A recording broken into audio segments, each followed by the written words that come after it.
10 أعوام من التضحيات، 10 أعوام وما زالت قوات المجلس العسكري السرياني التي نبت بذرتها الأولى وبدأت بالنمو لتصير من بذرة صغيرة حتى قوات بمثابة جيش صامد مناضل ذو عزيمة.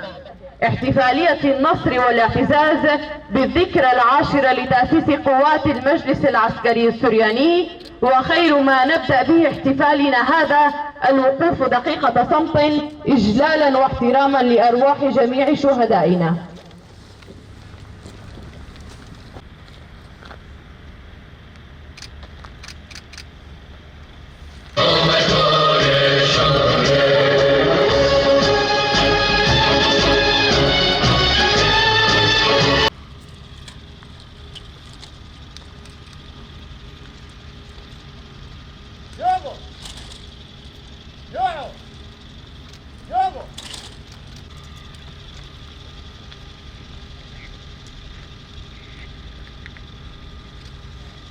أعوام كان المجلس العسكري السرياني يبذل كل الجهد ويقدم كل التضحيات ضمن الإمكانيات التي توفرت ورغم الصعوبات التي واجهها لتحقيق أهدافه في الحفاظ على تواجد شعبنا في أرضنا التاريخية وصون كرامتنا وضمان نيل حقوقنا المشروعة كشعب أصيل في وطننا سوريا.